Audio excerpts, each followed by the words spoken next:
Longtemps perçue comme un modèle, une sorte de société éclairée, providentielle même, pacifiste, férue de justice sociale, teintée de valeurs supérieures.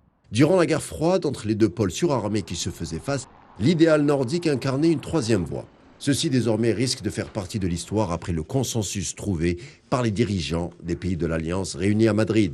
Le processus d'adhésion de la Suède et de la Finlande est désormais lancé. Une adhésion auparavant bloquée par la Turquie, membre de l'OTAN depuis 1952, qui accusait notamment Stockholm et Helsinki d'abriter des militants de l'organisation kurde du PKK sur son sol, qu'Ankara considère comme terroristes. Mais au terme de longues tractations, Erdogan a donné son accord, ayant estimé avoir obtenu une pleine coopération dans la lutte contre le PKK. Entre soulagement et inquiétude, la Suède reste partagée à en croire les partis de gauche et surtout la communauté kurde.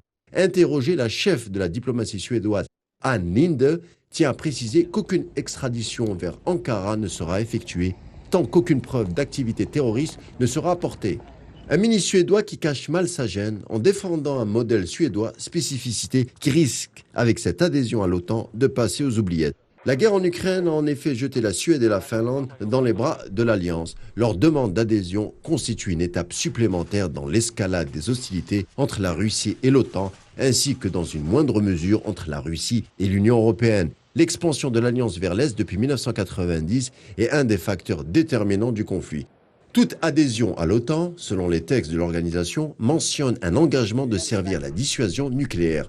La marche vers le réarmement est désormais lancée par les deux pays nordiques. Faire machine arrière dans un avenir proche paraît incertain. L'idée nordique a vécu. Mais surtout, l'expansion de l'OTAN n'inquiète pas seulement la Russie, mais une bonne partie de l'hémisphère sud. Comme l'exemple du Quad avec l'Australie, le Japon et les États-Unis face à l'accord de sécurité de la Chine et les îles Salomon. Le monde se réarme et ses évolutions rappellent les conflits mondiaux d'antan. Et avec une adhésion à l'OTAN, la Finlande et la Suède se sont placées, contrairement à hier, du mauvais côté de l'histoire.